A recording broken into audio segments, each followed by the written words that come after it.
Nako, grabe ho talaga yung Malacanang na yan. Pabrika ho ng fake news. Ibang klase ho itong si DILG Secretary John Vic Remulla. Mantakin nyo, pagka ho talaga meron ng gulo, nanostra na ho natin yan mga kababayan. Sigurado, pagka meron nangyaring gulo dyan sa mga naturang rally na yan, ibibintang ho nila sa mga taga-suporta ni dating Pangulong Rodrigo Duterte. At yun na nga ho ang nangyari. Dito sa video na to, pag-uusapan ho natin itong press con nitong si John Vic Remulla. Stress na stress yung pagmumukha nitong si Sir, anak ng toka. At itong si sa mga naghahanap po dito kay Elizalde ko, wag niyo na ho siyang hanapin. Balita ho natin, wala na daw ho siya sa Amerika. Nasa Italia na daw ho ata yung mama na yan. Wala rin ho siya sa Pilipinas. Ang sigurado ho natin dito, mag-aala Andres Bautista yan, yung mama na yan. Yung COMELEC commissioner na umalis, yung si Boy Latigo, di ba? Umalis yun. Ngayon, hindi na ho siya bumalik. Yan ho ang gagawin nitong si Elizalde ko. Kasi kung talagang sincero ang pamahalaan nitong si Marcos Jr., napakadali lang naman yan eh. Sa DFA, cancela lang yung passport yan. Wala na, di na makakalipad ulit yan. Diba? Kaso hindi ho nila magawa-gawa kasi ayaw din ho nilang pauwiin ng mama. Pag kasi umuwi yan, sigurado ho tayo mga kababayan, 100%, ikakanta ho niyan si Martin Romualdez. Itong si Martin Romualdez, di niya naman ho papayagan na siya lang ang malaglag dito sa issue na to. Sigurado meron pang mas mataas na ika nga kumumpas dito kay Tambaluslos para mangyari lahat ng kakurakutan na yan. At dito sa video na to, ito ang kumbaga highlights ng mga nangyaring rally kahapon sa iba't ibang bahagi ng Metro Manila. Ito ho talaga literal. Napakalaking sampal ho ito sa pagmumukha nitong si John Vic Remulla. Sa bagay, politiko ho kasi yan si John Vic. Wala naman hong pakialam yan kahit na anong mangyari sa Pilipinas. Ang gusto lang mangyari ng mama na yan, mapanatili ang pagiging DILG secretary niya pagka medyo chamba-chamba, nakachamba siya, maging senador siya sa 2028. Pero yung pangarap nyo ho na yan, malabo na hong mangyari. Pero bago ang lahat ng yung mga kababayan, kung bago lang ho kayo sa PH Update, isang like at isang subscribe. Masaya na ho tayo dyan sa mga gusto sumali sa ating community. Yung join button, nandyan lang ho sa baba. Rekta ho tayo dito sa nangyaring kumusyon, dyan sa isa sa mga rally kahapon, dyan sa, kung di ho tayo nagkakamali, sa ano ho ito, sa EDSA ho ata ito Ito, panoorin ho natin. Ano nyo na lang, comment nyo na lang ho sa baba kung saan yung saang lugar sa Metro Manila itong nangyaring rally na to. Comment nyo na lang ho sa baba. Game! Nako. Bakit na kailangan ng lisensya? Mayroon akong violation. Yan. Pang-pulis naghingi ng lisensya, dapat may violation. Yan. Sabi nyo nagrarally, kailangan nyo ang permit, pero ang pagdalaga, walang permit. In your face, di ba? Ang galing yung maghanap-hanap ng permit. Tahimik ho itong mga pulis na to Hindi ho sila nakapalag di ba? Real talk nga naman, di ba? Yung mga magrarally, hahanap-hanapan nyo ng permit. Yung mga congressman na magnanakaw, wala kayong pakialam, gano'n? Long yung yan. May permit ba pagdalaga? Wala. Nako, di nakasagot si ate. May permit ba pagdalaga? Wala. Kung ako nilakawan, ikaw din. Kayo din. Lahat tayo ang nilakawan. Tapos hihingan nyo kami ngayon ng permit. Mga putang ina ninyo. In your face, ateng. Alam ko naman na pag-utusan lang kayo ni John Vic Remulla. Alam ho namin yan na pag-utusan kayo. At ang utos nga sa inyo, maximum tolerance. Galit ang Pilipino. Kung ayaw nyo maghalong balat si Tinalupan, huwag nyo hong pigilan ang paglalabas ng saloobin ng ating mga kababayan. Ano na yan kumbaga samot-saring emosyon na yan. Galit to ang Pilipino. Ngayon, meron nang nangyayari ganyan. Tapos hahanapan nyo pa sila ng kung ano-anong permit, nakabalbalang permit, di ba? Malaki ho talaga problema natin dyan. Tuloy natin. Walang permit sa pagdalagaw. Yan. Kami lahat ng ayos, lahat nagkita namin kinukuha ng tax. Kayo din. Tapos piniprotektahan ninyo ang mga magnanakaw. Putang ina! Galit na tong si Sir. Sir, saludo. Isang palakpakan galing kay PH Update. Respect. Saludo ko tayo dyan kay Sir. Hingin mo ako ngayon ang permit! Nako. Susunod ako sa batas! Na nagpapasunod ng batas ang presidente mismo magnanakaw! Putang ina permit yan!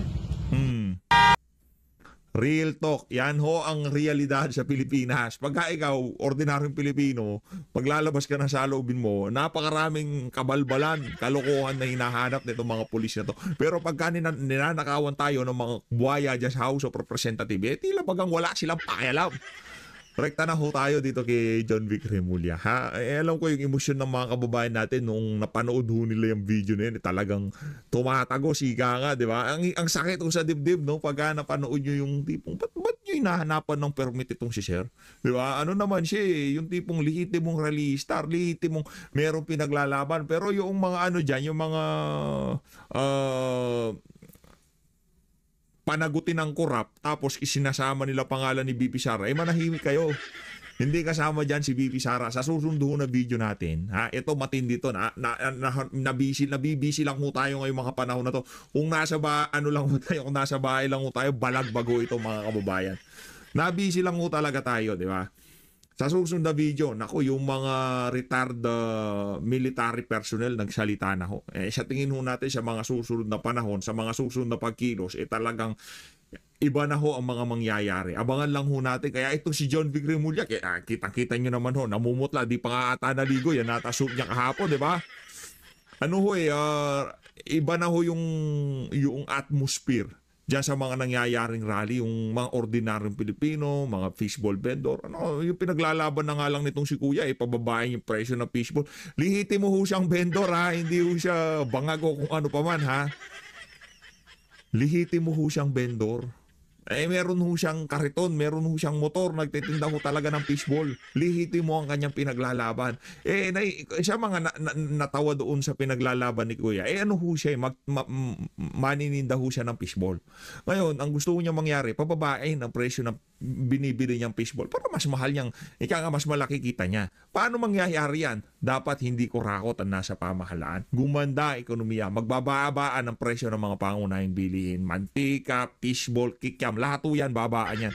At lalaki ang kita ng ating mga kababayang street vendor kung tawagin. Ito, dito tayo kay John Vic Mesaltic. Game. Today, the President and I were in touch constantly every 20 minutes to assess the situation. He was in a Nangangatugo siguro sa tuhod tong si Marcos Jr. Ayun na sila, parang deja vu. Anak na to. Parang nangyari to, 1987, parang ganito, sinusugod malaking. Huwag kang magalala, Mr. President. Nandun pa lang tayo sa introduction, nga. Aabot tayo dyan. Kung sakali mong papasukin na yung buwisit na lugar na yan, na pugad na mga magnanakaw, anak ng towa, isang karangalan kay PH Update na isa sa mga mangunguna na papasok dyan sa buwisit na lugar na yan. Walang hinatid na ginhawa sa sambayan ng Pilipino. Kung sakaling umabot sa punto, pero tayo hindi natin gusto yan. Diba pa, napuno na sambayan ng Pilipino, gusto natin pumasok manguna at magkaroon ng mapayapang pag-uusap sa pagitan ng mga realista at nitong si Marcos Jr. Yun ang ibig natin sabihin. Walang kaguluhan, peaceful protest si Tatay Digong nga, di ba?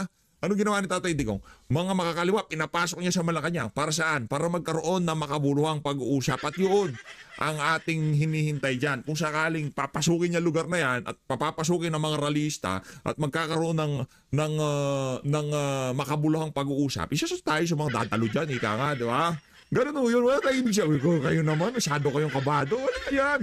Tayo gusto natin mapayapa, maayos, walang masisira o kung ano pa man, mapayapang pagkilos. Yan ang atin dito sa PH Update. Alam mo, law-abiding citizen si PH, di ba?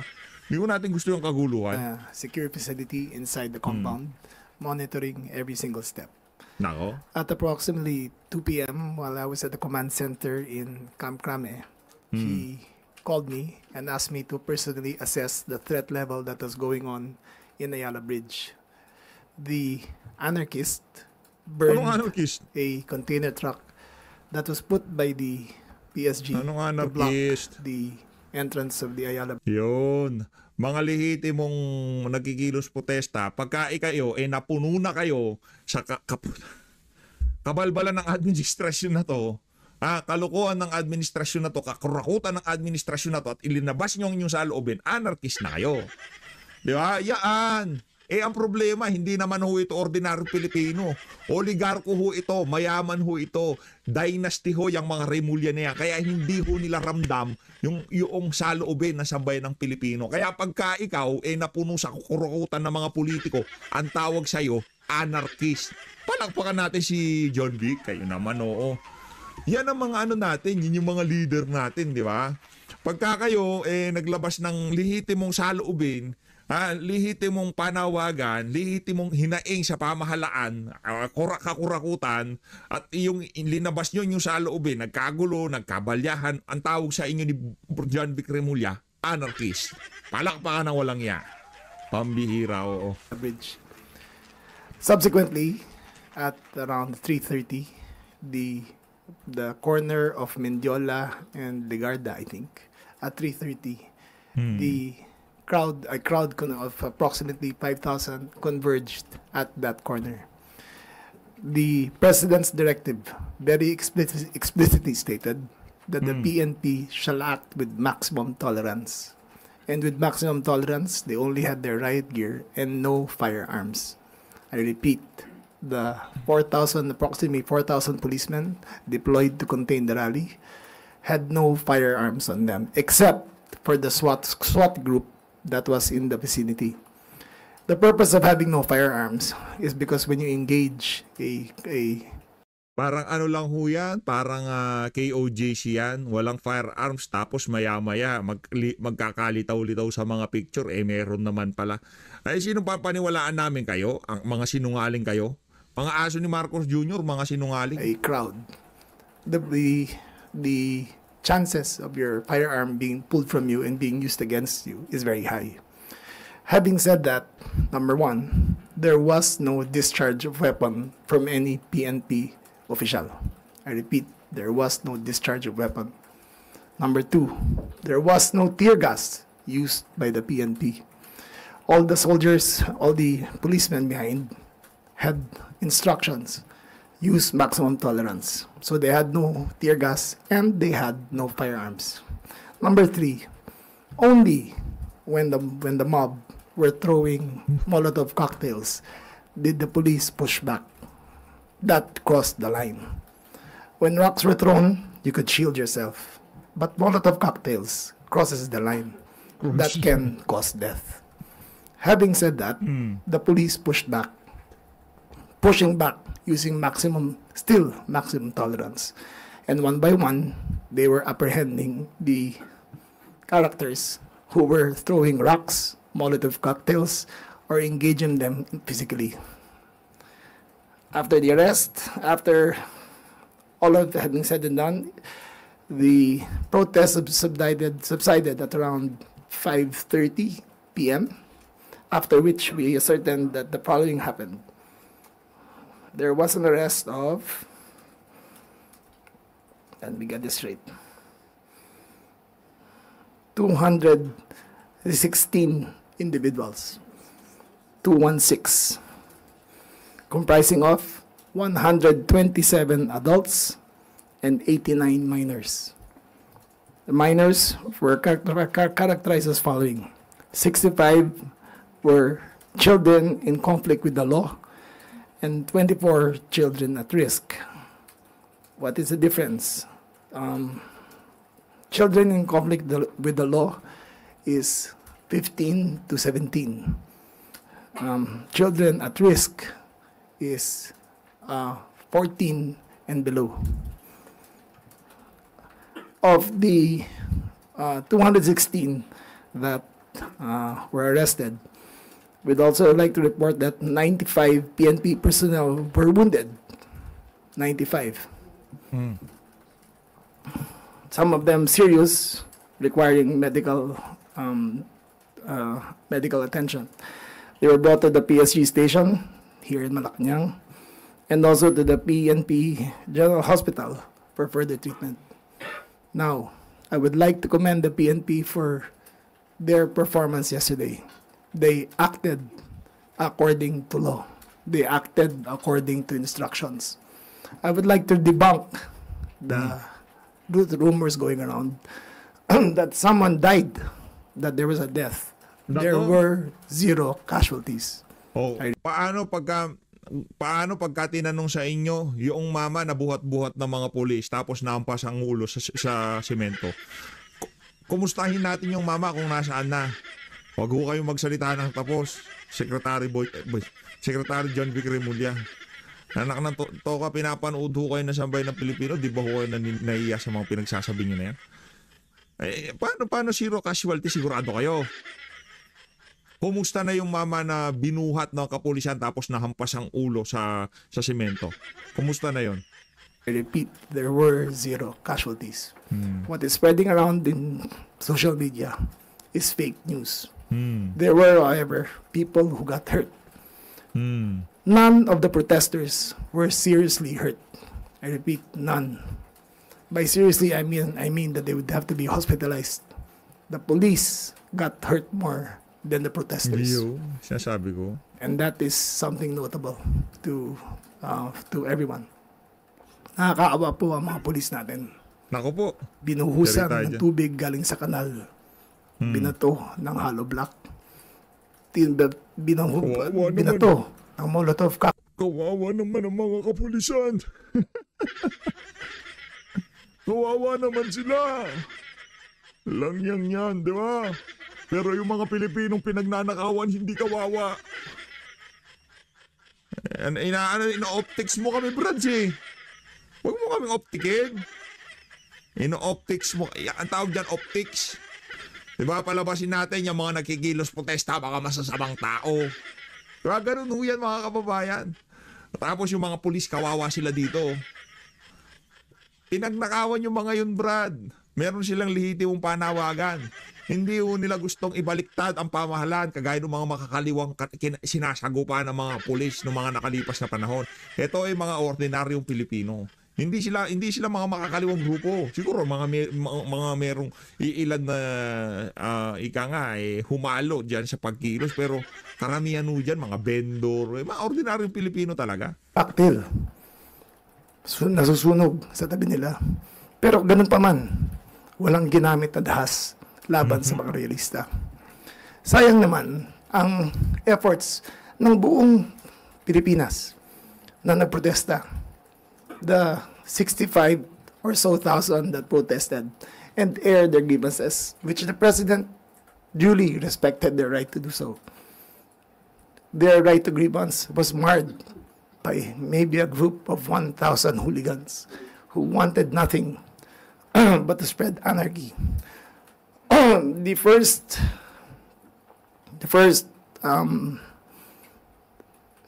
children in conflict with the law interviewed said that they had intended to burn the palace. They had intended to burn the palace. However, we could not take that at face value because these Nako naman eh. Hinilabutan siguro si Marcos Jr. kung narinig yun, yung mga bata gusto. 3 taon pa ako dito sa Malacanang, ba't susunugin nila? Tayo naman ho, huwag niyong gagawin yan. Hindi maganda yan. Huwag niyong susunugin ang House of Representatives. Huwag niyong susunugin ang Malacanang.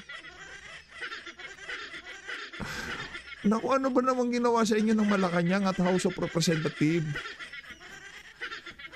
Huwag niyong gagawin yan. Ayaw ho natin ang kaguluhan. were children in conflict with the law, and we still needed the DSWD to process them.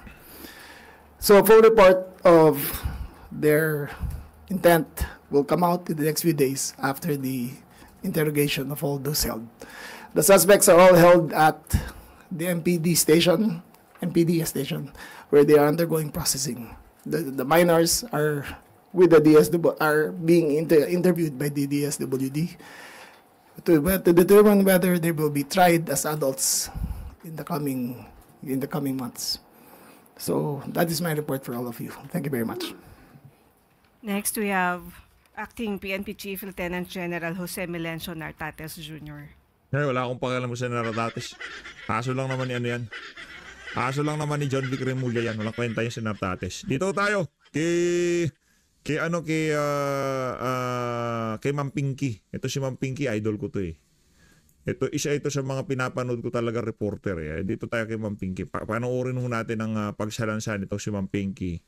Dito kay Franklin Drilon, Senator Franklin Drilon. Game. Nakakalungkot. Okay. But let me immediately tell you, Pinky, to me, this is necessary. Kailangan itong nangyayari sa atin. Ngunit, Correct. itong corruption, hindi po mawala yan kung hindi natin lagyan ng reforma ang ating mga institutions of democracy, of accountability. Ito lang, Pinky. Noong panahon ni Gloria, nagkaroon po ng ZTE deal. And BNZTE. Sino hong nakulong? Yung whistleblower, si Jude Lozada. Right. Noong panahon ni sumunod kay Gloria, si Napoles. Si Napoles ang nakulong hindi dahil sa corruption, kung hindi dahil yung pag-kidnap niya sa kanyang pamangkin. Noong formally, may nakulong ba? Wala. Ngayon, ang ibig kong... Kasi, Sen, yung formally, alam natin may kumita doon. Sa totoo lang, hindi walang kalokohan, ha? Kumita, yung mga businessman kumita. Ganito kasi yan. Pagka panahon ng crisis, meron talaga mga oportunista ang mga ang tawag dito, mga businessman. Kaso noong panahon na yon, kung yung mga ini-import, yung mga pinapakala, yung mga binibenta nila ng mga produkto mahal dahil mahal talaga sa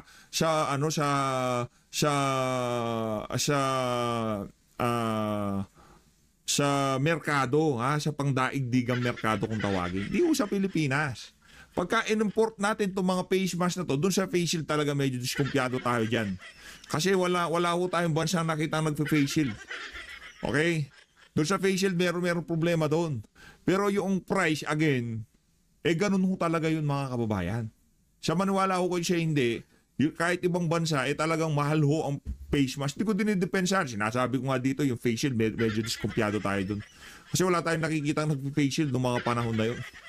At parang wala man tulong yun, di ba? Yung hangin, nahahampas sa mukha mo, papasok din naman sa gilid. Ganun din naman. Meron ho talagang kumita. Pero sinasabi natin dito, lahat ng raw materials, lahat ng manufacturing, lahat ng importation sa mga partikular na gamit na to, mahal noong mga panahon na yon. Walang nakakulong kasi pamumulitika yung issue ng parmali. Sa maniwala ho kayo sa hindi, mga kababayan. Sasabihin naman ho natin dito kung merong problema. Hindi ho natin isusugarcoat kahit panahon pa ni Tatay Digong kung may issue yan. Yun nga si Duque, di ba? Binabanatan natin yun. Araw-araw natin yun. Isa tayo sa mga nananawagan na mag-resign ka na. Hindi ka na asset sa administrasyon, Tatay Digong. Inahatak mo na pababa ang administrasyon, di ba? Si Duque, dating DOE Secretary, binabanatan natin yan. Pero sabagay, alam naman ng mga kasama natin dito sa PHFT, pagka politika, malayo pa lang, alam na ho nila yan. Sabihin, we must have reforms in our institutions of accountability. Sa akin lang, wala pong takot ang mga tao ngayon. Kaya po, ganun kalaki ang ninanakaw nito manintik. Pero bakit po walang takot mula noon? Walang takot. Ang ganda yung tanong mo, bakit walang takot?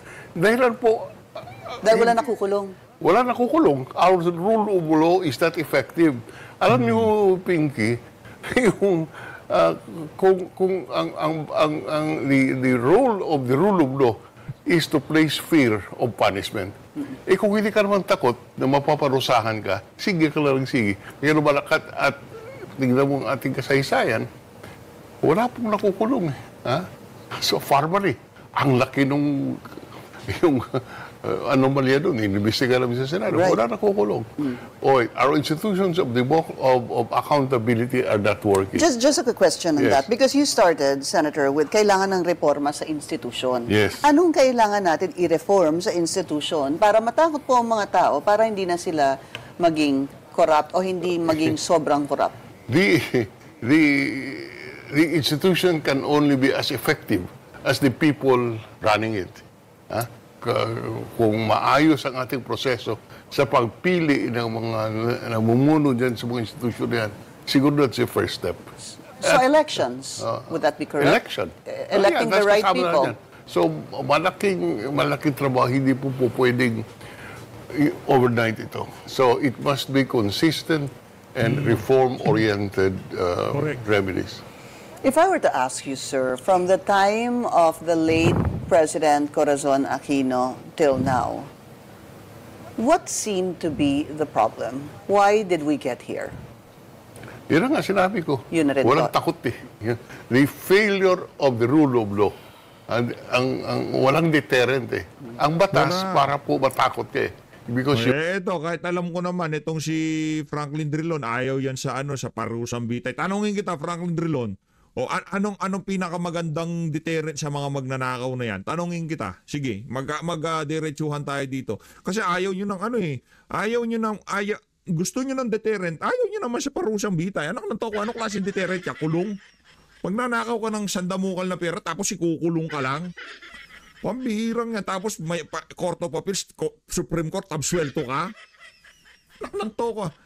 Ang pinakamagandang deterrent, sampulan natin yung sa politiko, gurgurin natin. Di ba? Patayuin natin sa luneta, i-firing squad natin, tingnan natin kung meron pa magnakaw dyan. Tingnan natin.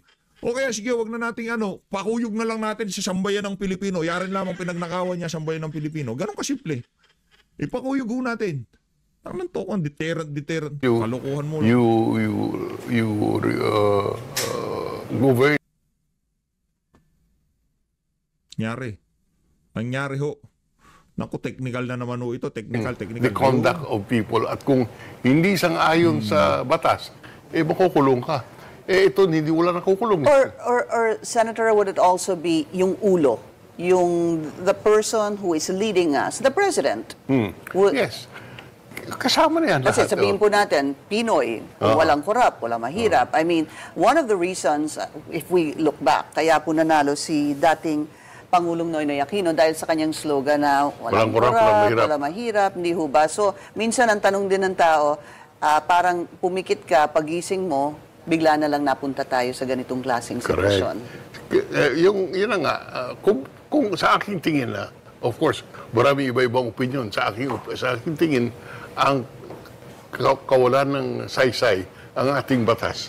Walang sumusunod. Wala naman ang paparusahan kung di sumusunod. Ngayon, Pinky, the other development, si Diskaya gagawin na ng state witness? Let's talk about that. Dati po kayong DOJ Secretary, hindi po ba? Ako ang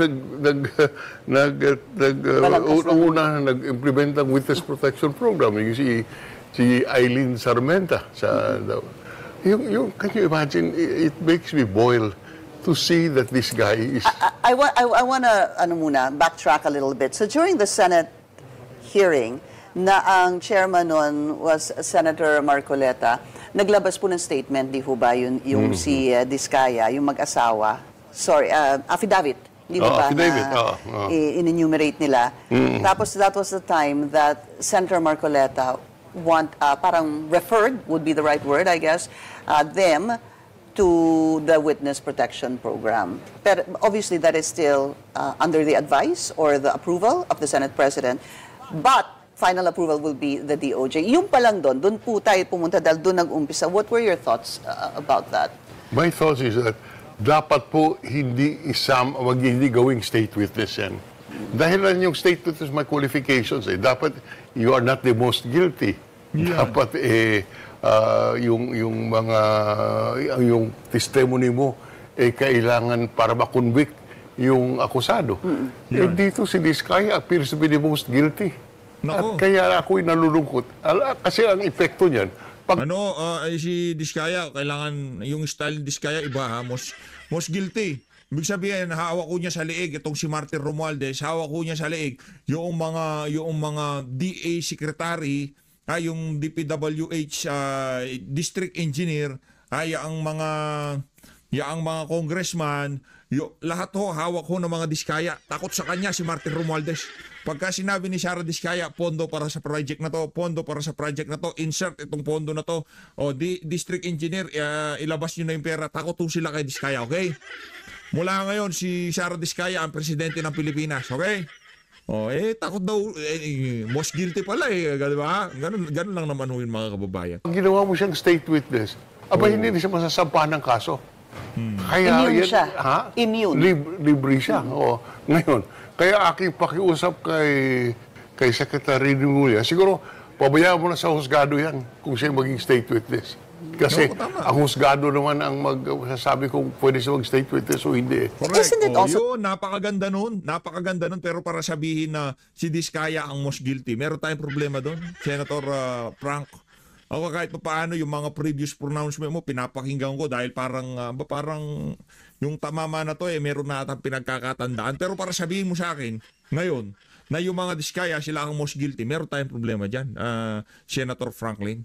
Ang alam natin dito, hindi ho mangyayari lahat ng kabalbalan na yan ang ginawa ng mga Diskaya kung walang pondong isiningit, kung walang district engineer na trumabaho, kung walang congressman na naglabi sa project, kung walang DPWH na nagpalusot sa mga palpak na flood control projects. Di ba? Kung walang commission and audit na inaprubahan na ika nga tapos ang proyekto, gumagana ang proyekto.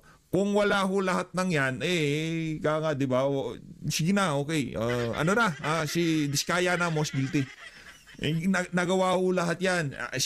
Mga Diskaya naglagay ng pondo, naglabas ng pondo, nag-audit doon sa proyekto. Sila lahat. Sila ang most guilty. Anak ng Petrang Garapata. Idol ko talaga to si Franklin. Paminsa-minsa tumatama pero tatama ng 1 milyon mali niya. Anak ng toka. Ayusin nyo ho.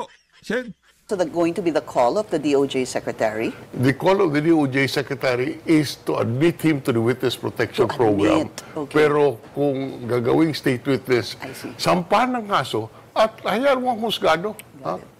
Kailangan sampahan siya ng kaso at saka hindi talaga po pwede yun si Diskaya. Why do you think they are the most guilty? Yan. And not the politicians? Yeah. So who? Whoever politicians they have named during that Senate Blue Ribbon Committee under then Senator. I am just saying, Pinky, hayaan mo ang husgado mag-determine kung siya. Hindi niya pwedeng banggitin si Martin Romualdez. Ikaw naman, Ma'am Pinky, wag mong pilitin. Baka umiyak yung mama na yan. Pambihira, kahayaan natin ang husgado pero para sabihin sila ang most guilty. Parang sinabi mo na absuelto tong si Martin Romualdez. Ito talagang si Sen. Drillo, no? Huwag kong ganon, Senator Franklin. Masyado kayong paghahalata dyan. Dati pa pala kayong DOJ Secretary, tapos ganyan yung mga litanya nyo. May problema tayo dyan. Sila ba ay most guilty? Sa akin tingin, hindi siya ang least guilty. Siya ang mismo ang nagsasabi na inaayos nila yung bidding. So, to me, I hope naayos nila yung bidding. Ganito ho yan mga kababayan. Nandyan ang district engineer, nandyan ang DPWH, St. Gerard, St. Timothy. Aba, iisa lang yan Ba't nandyan kayo? Aba, garapal naman ho ata So walang kasalanan ang DPWH, walang kasalanan yung District Engineering Office. Pambihira naman, Senator Frank. Huwag naman ho tayo maggaguan dito. Tatanda na ho natin. Hindi naman ho tayo. Hindi ka nga guilty yung mga Diskaya pero tayo naniniwala hindi sila almost guilty. Hindi ko pinagtatanggol dito ha. Hindi nga natin kilala yung mga yan.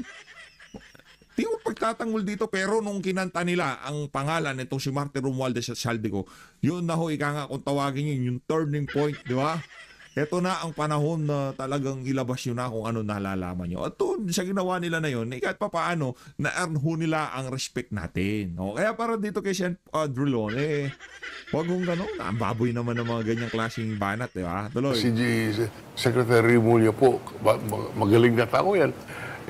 Siguro naman hindi niya papayagan na magiging pumasok sa Witness Protection Program at maging state witness itong si Diskaya. So doon pa lang po, to be clear, Senator, to include them in the Witness Protection Program is something you're against. Of Yun course. pa lang, doon pa lang. Kasi yun ang naratibo ng mga Piglawon at Dilawon Kasi pagka, si Drilon, meron din niyang alam. Nagsalita na nga, taga saan ka ba, Frank? Mang Frank, taga saan ka ba? Taga Ilocos Norte ka ba?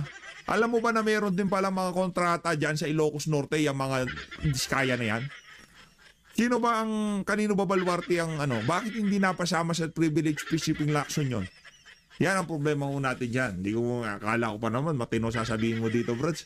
Ano ka lang pala puporma ka lang pala As always, maraming salamat sa pag-support sa PH Update. Senator Franklin Drilon kung wala ko matinong sasabihin, magsalita lang ho kayo. Maraming salamat Mahal natin Pilipinas.